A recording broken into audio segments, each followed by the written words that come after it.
Assalamualaikum warahmatullahi wabarakatuh. Nama saya Eko Wahyuningsih, kelas TI 4A, NIM 21-2019-0244. Saya akan mempresentasikan studi kasus saya. Studi kasus saya berjudul Sistem Pencatatan Data Penduduk di Desa Sumberjo. Pada Desa Sumberjo, pencatatan dan pemrosesan data penduduk masih menggunakan cara manual, yaitu dengan cara mencatat di dalam buku laporan dan disimpan pada lemari file. Pada pencatatan data penduduk, seperti data penduduk yang pindah, penduduk datang, penduduk meninggal dunia, penduduk lahir, masih menggunakan Microsoft Excel. Hal ini tentunya sangat kurang efektif karena banyak hal yang harus ditangani. Selain itu, untuk mendapat informasi, penduduk harus datang ke kantor desa. Dengan adanya masalah di atas, dapat disimpulkan bahwa Desa Sumberjo belum memiliki aplikasi khusus untuk pencatatan data penduduk. Selain itu, data-data masih disimpan dalam media buku, sehingga mengakibatkan lambatnya proses pencarian data. Untuk mengatasi hal tersebut, perlu dikembangkan sistem yang membantu mempermudah kegiatan pencatatan data penduduk. Dalam perancangan sistem pencatatan data penduduk ini terdapat tiga external entity, yaitu penduduk, admin, dan kepala desa. Yang pertama, saya akan menjelaskan DFD level 0 atau biasa disebut konteks diagram. Pada DFD level 0 ini terdapat tiga entitas, yaitu penduduk, admin, dan kepala desa. Penduduk, external entity penduduk hanya bisa register, login, dan tampil data penduduk. Lalu sistem memvalidasi, lalu menampilkan data penduduk. Admin bisa login, register, data penduduk, data KK, data pindah, data datang, data lahir, data mati, dan logout. Lalu sistem memvalidasi, menampilkan data KK, data penduduk, data pindah, lahir, dan mati. Lalu kepala desa bisa login, register, data penduduk, data KK, data pindah, data datang, data lahir, dan lalu sistem memvalidasinya, lalu menampilkan data-data tadi. Lalu DFD level 1, yaitu pada register, admin register, lalu sistem memvalidasi, lalu data daftar, yaitu setelah daftar, data yang telah diinputkan akan disimpan pada database, yaitu data pengguna.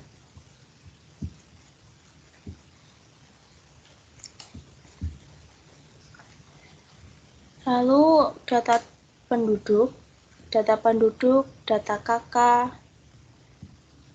dan data lahir disimpan pada data penduduk.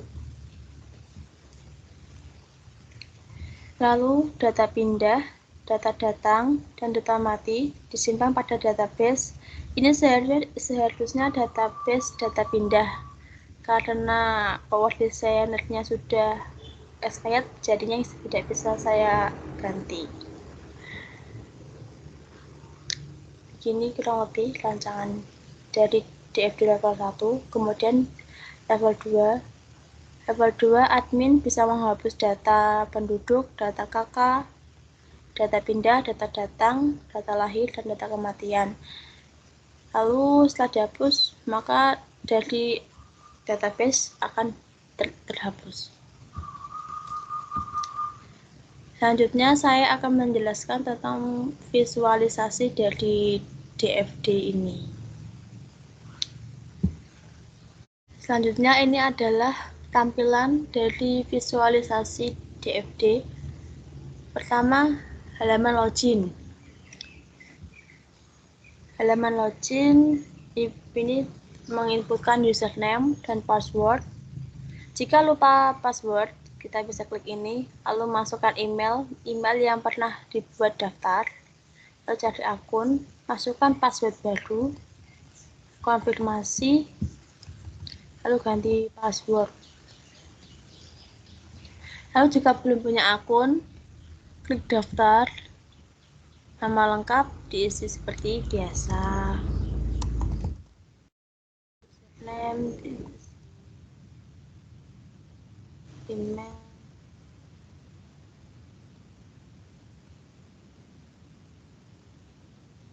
password,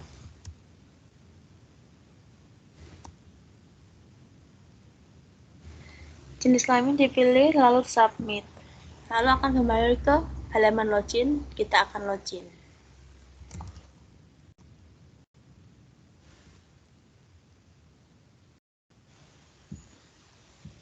Lalu login. Nah, berikut ini adalah sintak HTML untuk halaman login tadi.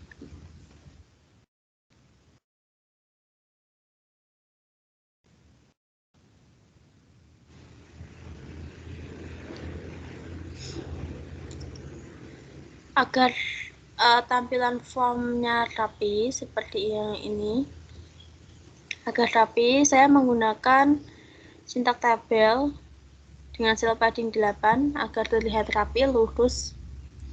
Lalu username menggunakan type text dan password menggunakan password agar seperti pada password umumnya, yaitu tidak terlihat tulisannya. Lalu untuk remember me ini menggunakan checkbox. Lalu agar tersambung dengan halaman berikutnya atau dokumen lain, ini di link dengan sintak href, itu ini sintaknya. Lalu ini merupakan nama dokumen yang akan dihubungkan. Lalu ini ditulis namanya apa. Kurang lebih seperti itu. Saya akan menjelaskan yang setelah login, yaitu setelah login tampilannya akan seperti ini. Ini tampilan untuk admin. Itu ada menu home, data penduduk, data kakak, data datang, data pindah, data kelahiran, data kematian, dan logout.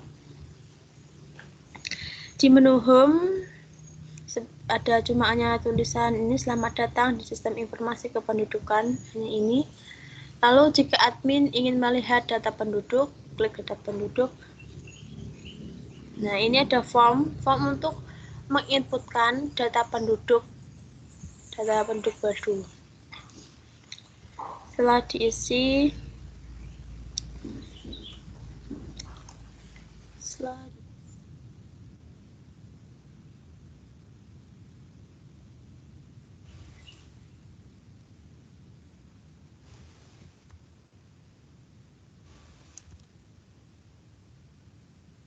lalu tanggal lahir kita bisa pilih.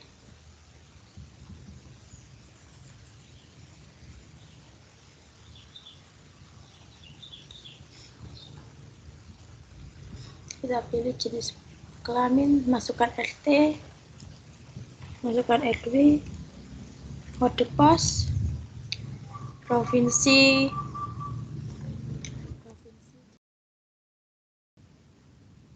kabupaten, kecamatan terujuk, sumber job. Lalu agama, status. Nah, saya akan menjelaskan ini, saya akan memperlihatkan sintaknya. Sebentar, saya akan buka.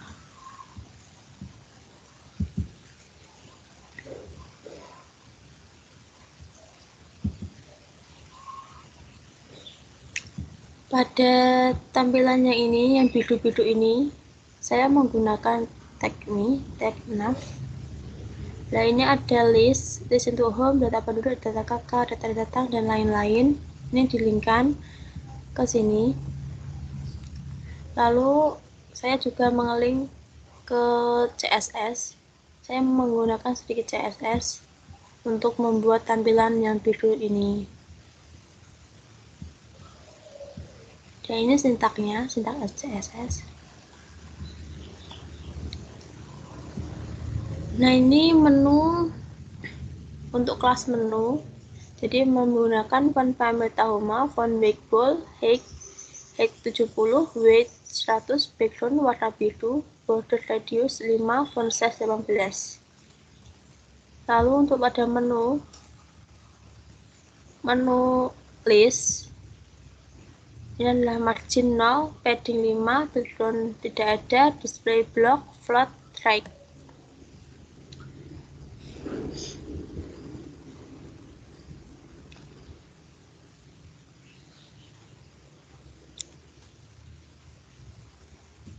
Pada ini data penduduk ini saya menggunakan field set dan legend.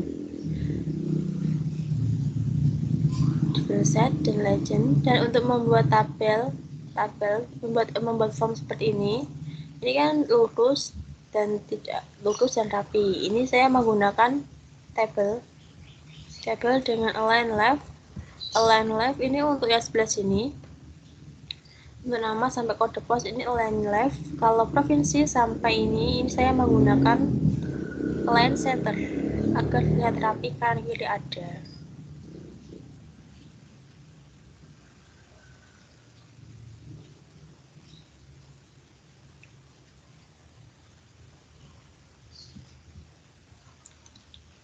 Lalu ini tanggal lahir saya menggunakan input type tipe dat tipe HD. Lalu jenis kelamin ini saya menggunakan radio. Ini sintaknya. Saya blok ini sintaknya.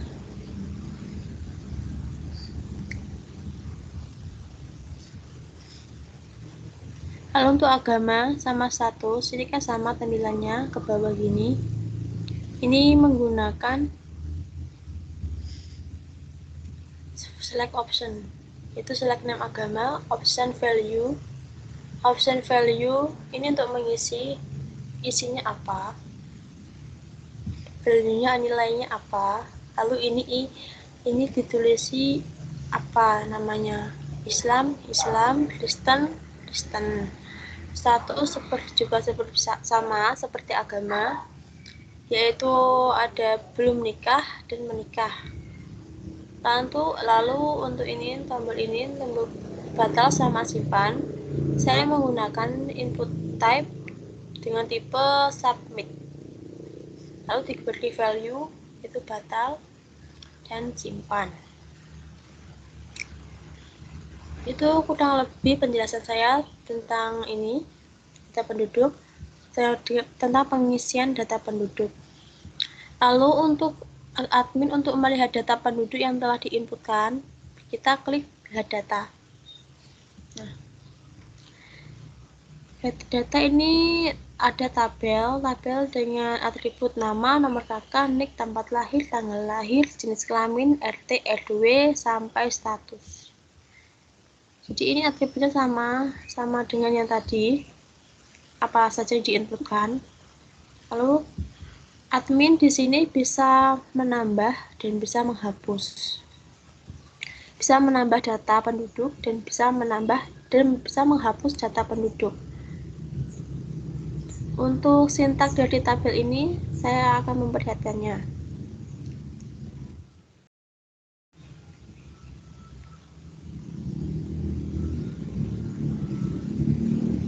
Sama headernya, yang atas ini sama, headnya sama.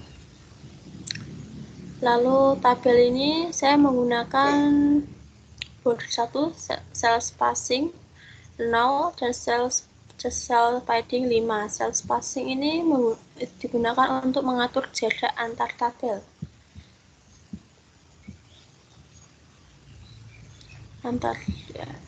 Lalu TH ini untuk kepala tabelnya ini. Yang atas ini itu ada nama kakak, nomor kakak, nik, tempat lahir, sampai status. Lalu yang ini untuk mengisinya TD. Itu ada, ini saya masukkan data Agus, ini untuk nomor nomor NIK, nomor kakak, NIK, tempat lahir, ini saya masukkan. Sama sampai akhir sama, sintaknya sama, hanya beda datanya saja. Kalau di sini ada link itu untuk data penduduk. Ini pada subjek ini. Jika ingin menambah, kita klik tambah, lalu dia akan muncul seperti data form tadi. Lalu jika ingin melihat lagi, kita klik lihat data. Ini sama untuk data kakak. Data kakak sama juga. Kita lihat data akan muncul seperti ini. Lalu admin juga bisa menambah dan menghapus data kartu keluarga. Lalu data datang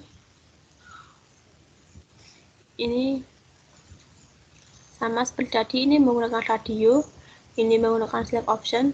Nah, ini untuk alamat baru, saya ini menggunakan text area. Saya akan memperlihatkan sintaknya. Data.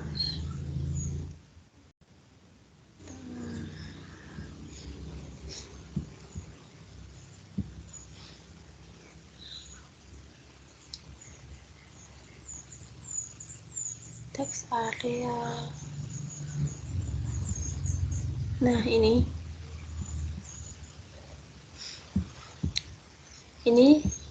text area dengan kolom dengan panjang baris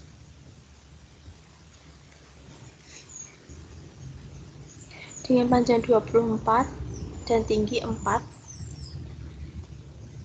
Nah, munculnya seperti ini, segini munculnya. Lalu sama saja, jika ingin lihat data, kita klik lihat data, lalu ini terlihat data datang, siapa aja, nomor NIK, alamatnya siapa mana. Lalu seperti biasa, admin bisa menambah dan menghapus data. Data pindah juga sama, formnya seperti ini menggunakan radio, select option, text area, lalu disimpan. Dan untuk melihat data, lihat data lagi. Lalu admin bisa menambah dan menghapus. Data kelahiran juga sama, jika ingin memasukkan data bayi baru lahir, seperti biasa, nama, tanggal lahir, ini.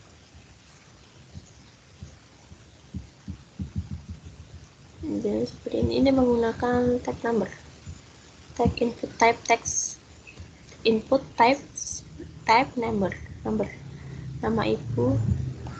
Ini menggunakan teks area. Lalu untuk melihat data seperti biasa, nah admin juga bisa menambah dan menghapus data lahir. Begitupun juga dengan data kematian. Jika ingin menginputkan, lalu untuk melihat data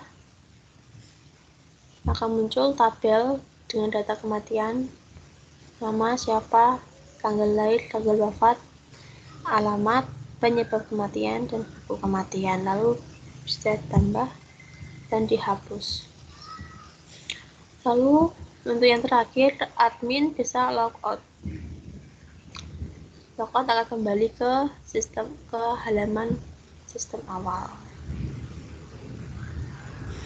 Selanjutnya, saya akan memperlihatkan halaman untuk kepala desa. Sebentar.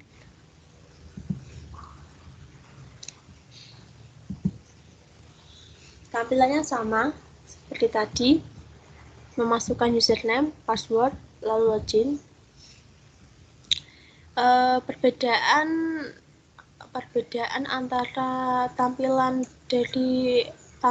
untuk admin dan tampilan untuk kepala desa yaitu pada menu home sama. Kalau diklik data penduduk, ini hanya akan muncul datanya saja, tabelnya saja, siapa saja yang telah diinputkan. Begitupun juga dengan data KK, data datang, data pindah, data kelahiran, data kematian. Ini sesuai dengan DFD-nya tadi. Jika itu loh, kepala desa hanya bisa melihat data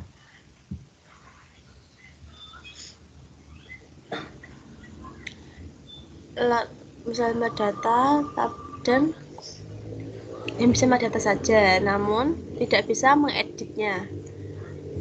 Tidak bisa mengedit seperti admin. Admin kan bisa menambah dan bisa menghapus. Tapi kepala desa hanya bisa melihat saja. Terus seperti biasa logout. Lalu saya akan menampilkan data, menampilkan desain data, desain ini tampilan untuk penduduk.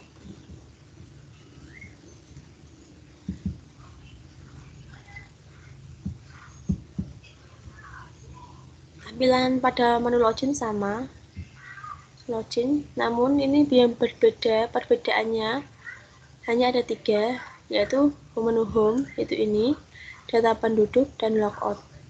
Karena di DFD, penduduk hanya bisa melihat data penduduk saja, tidak bisa mengedit dan tidak bisa melihat data-data lainnya, berbeda dengan admin dan desa.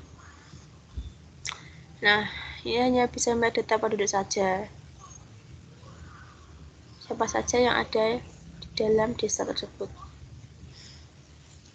Lalu untuk logout, seperti biasa, kembali ke halaman login. Untuk sintaks-sintaksnya juga sama, lebih sama seperti ini, menggunakan input type, select option. Sekian presentasi dari saya dengan studi kasus sistem pencatatan sistem informasi kependudukan di Desa Sumberjo. Mohon maaf bila ada kesalahan kata. Saya akhiri. Wassalamualaikum warahmatullahi wabarakatuh.